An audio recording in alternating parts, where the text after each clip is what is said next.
Hey guys, got another video for you today. If I appear to be extremely tired, then just know that I am, because I thought that for some reason it would be a good idea to shoot this video at 11 o'clock at night. I promise I'm smart. Anyway, today we are finally doing it. We are ranking all of the Assassin's Creed games from worst to best. Now, many of you are probably asking why I'm doing this now, and not in a few months when Assassin's Creed Shadows comes out. And the reason for that is because I always like to keep my videos, especially when they're ranking videos, as updated as possible.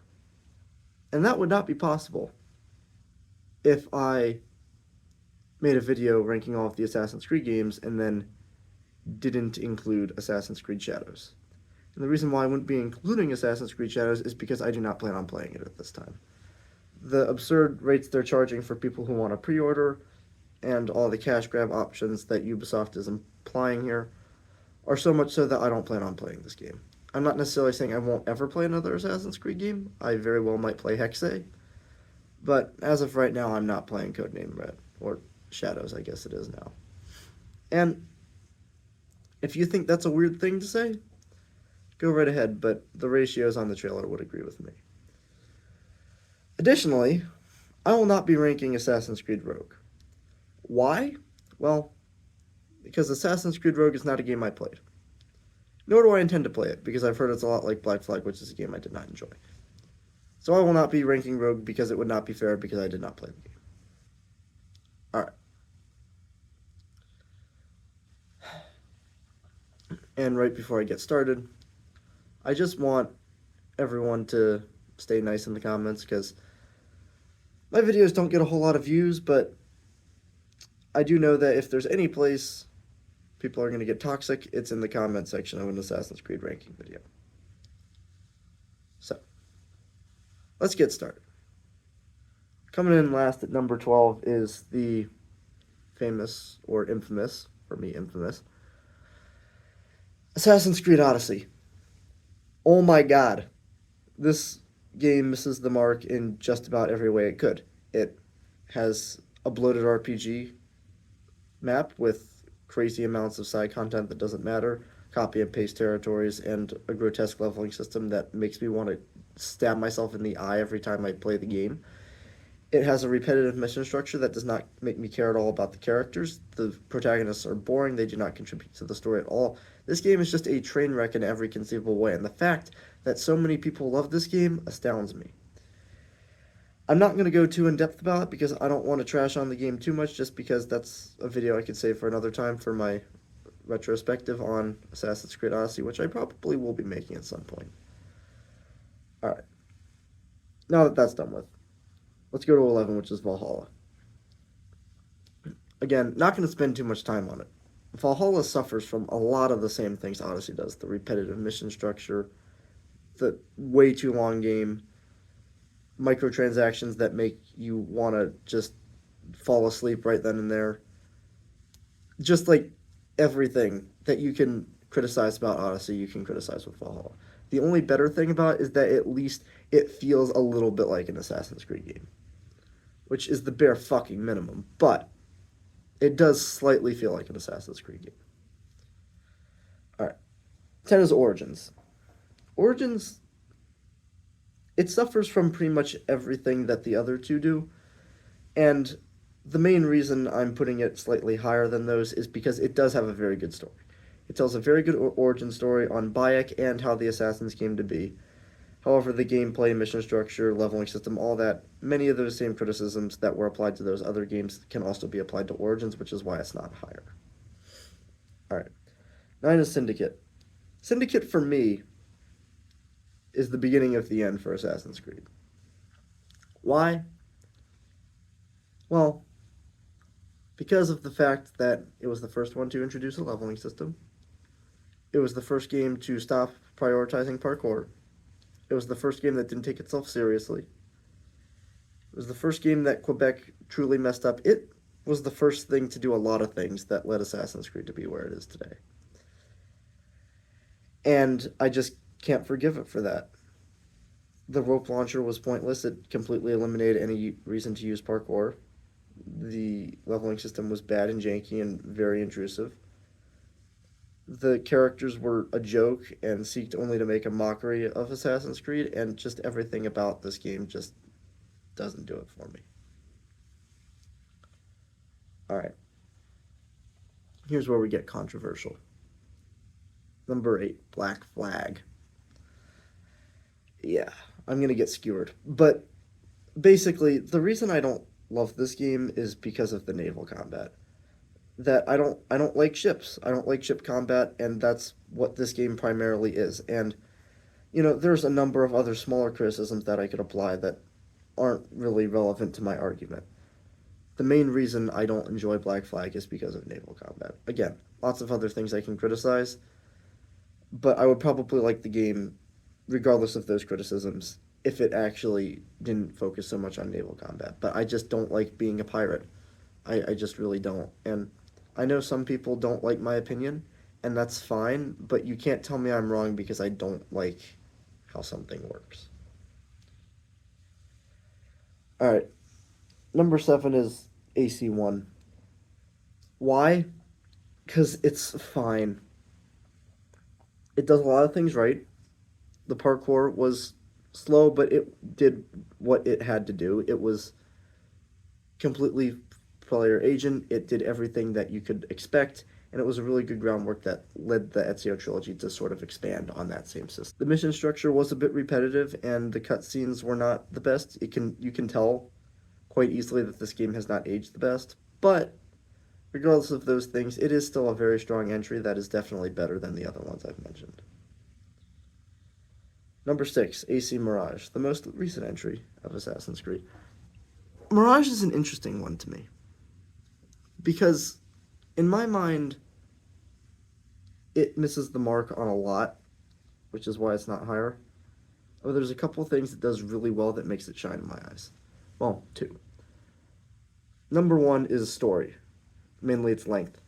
That it's not bloated, the world isn't bloated, it's very condensed, and all of these things contribute to the story. This, in turn, makes it naturally a much more enjoyable experience than any of the RPG games. Additionally, stealth is the pinnacle of this series. Mirage features the best stealth that I think I've ever seen in Assassin's Creed.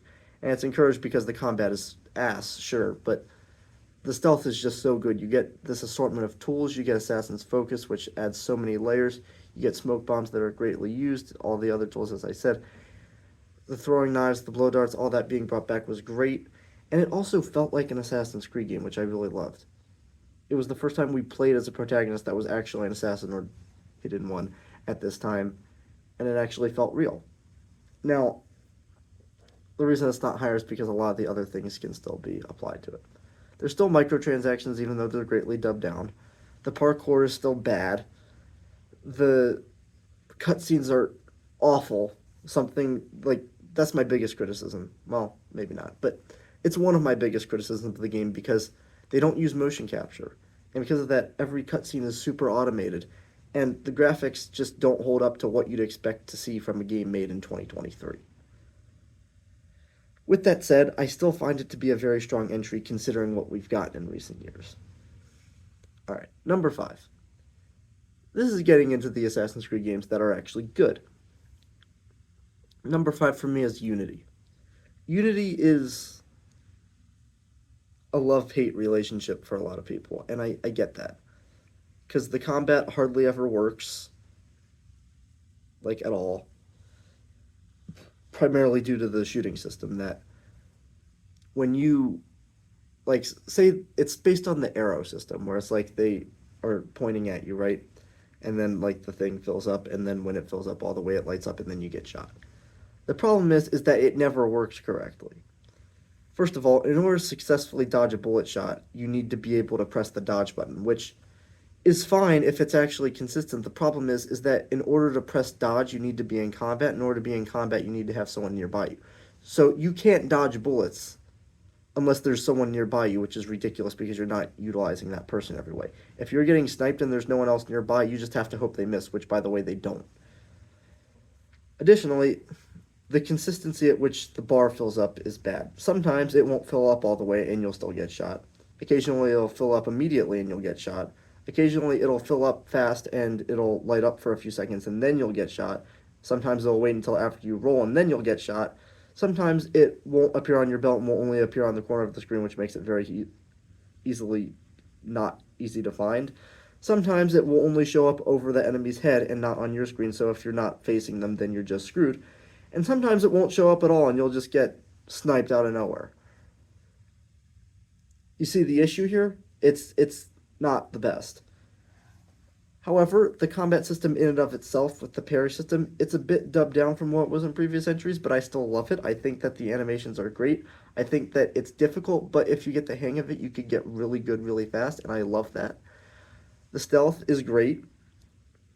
Get an assortment of weapons, an assortment of tools, and yeah, sometimes the instant detection thing, the meters are wonky and weird and don't make a whole lot of sense, but for the most part, it's very good. The parkour is quite possibly my favorite in the series. It's close between them and the Ezio trilogy, but it might be them. Because it's just so good, it's so immersive, it's so fun, and I feel like an assassin. I think it's the most modern Assassin's Creed game that actually did a good job at being an Assassin's Creed game. It's what other games should look to as an example. Other games should try and emulate the things that this game did right, which was a lot, and avoid the things it didn't do too well. Which there was also a lot, including, that was buggy. The story was definitely subpar compared to other entries with the whole Romeo and Juliet foregone love situation between Arno and Elise. I don't hate that in and of itself. The problem was that Arno's entire character was absorbed by this love story and he never got to try anything different. Additionally, I do want to point out that the viewpoints. I don't know why they never brought that style of viewpoints back, where it zooms out like 200%, your character will down on the screen and you see the entire city. I think that's great, and I truly do not know why they never tried doing that again, because that was absolutely nailed perfectly. Number 4. This is where they get really good. Assassin's Creed 3. People are going to hate me for this one too. I don't know why so many people don't like this game.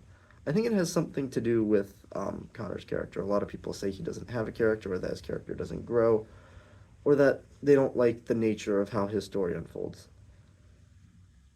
Which I guess is okay, but not really, because if you actually paid attention, you'll know that that is not, in fact, the case at all. His character development and growth may not be as explicitly shown as it is with, say, Ezio or Edward, or someone who goes through a very clear journey throughout the course of the game. Connor doesn't change his attitude a whole lot, even though he grows, which makes it appear on the outside that he doesn't grow, even though he does. That he learns through experiences. He gets burned by people all the time because he assumes that they're trustworthy, because he lived in a village his whole life where people were trustworthy. He gets burnt by his father on multiple occasions when he tells him the truth of the world, and ends up being right. The Templars make more sense in this game than the assassins, which is unusual because the assassins always make more sense. They're always portrayed as the good guys, but they aren't in this game. They aren't portrayed as the good guys in this game because they aren't really. The reason why Haytham is the best villain in this series is because he's right. Because whenever he and Connor get into an argument, he always wins. He's always on top. It always makes more sense, his philosophy rather than Connor's.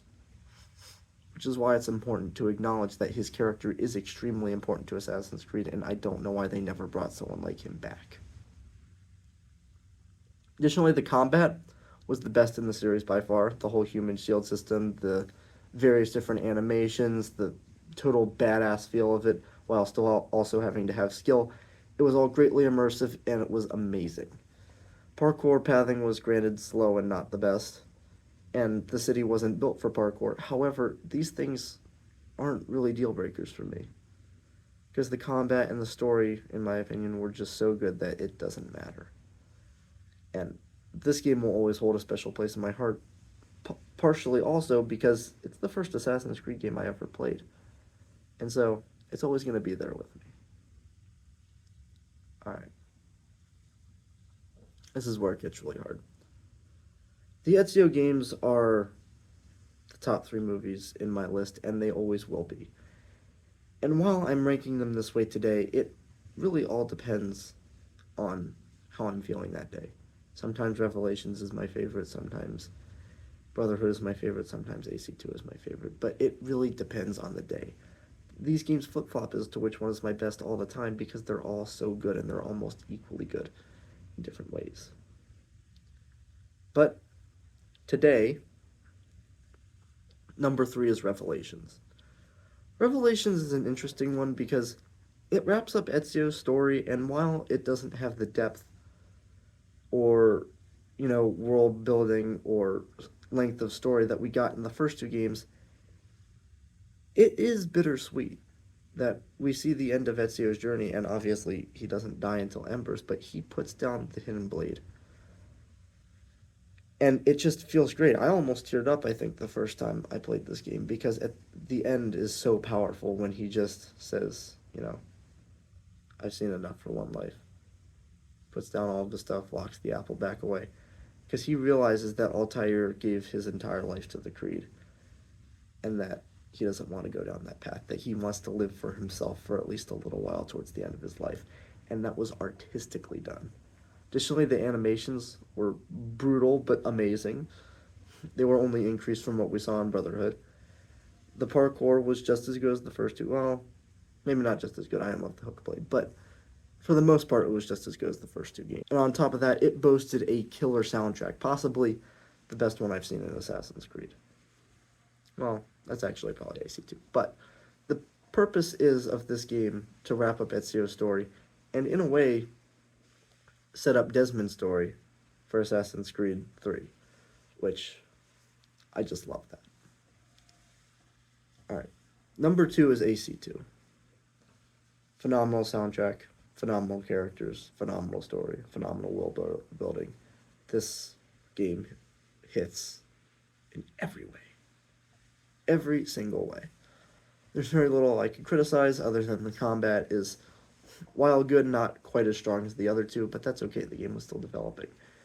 And the pacing might have been thrown off a little bit by the DLCs, but that doesn't bother me because I like those assassination missions despite how frustrating they can be at times. This is probably the hardest Assassin's Creed game. I've had to redo missions more on this game than any other one just because some of them are so goddamn hard. Which I understand. How could I not? But today, there is one, and exactly one game in all of Assassin's Creed that I believe to be better, and that is Brotherhood. It carries over most of the characters we love from the first two games, from the first game, rather, fuck me, as well as introduce new ones that are cool and interesting. It offers side content that's a lot more engaging than it was in the previous game. The combat is greatly quickened, and the missions are a lot less annoying to get through. You don't have missions like the race, you don't have missions in the park with the... You don't have those missions in the carnival that you did in the first game, which was the weakest point in AC2 in my opinion. You didn't have any of those things. And one of my favorite parts of Brotherhood, actually, is the training sessions you can set up, where you actually go into the Animus and you practice combat, you practice stealth, you practice parkour. Because I love doing those, and I got crazy at combat from doing those training sessions because I'm a sweat.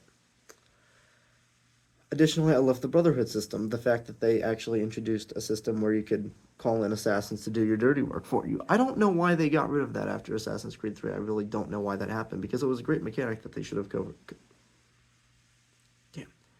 have carried over into future games.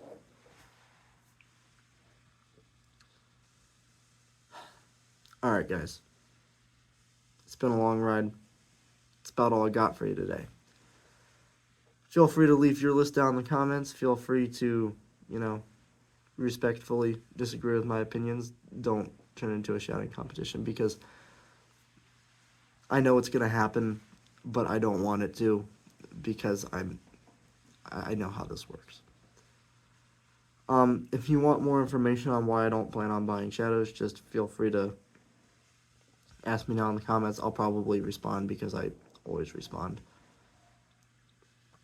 Initially, my next thing that I'm doing it's going to be my biggest project yet, which is a full retrospective and analysis of Interstellar. A video I didn't initially think I was going to make, but for reasons I'll cover in the video, I decided to change my mind on that topic. Alright guys, it's been a wild ride. I love you all. Thanks for watching.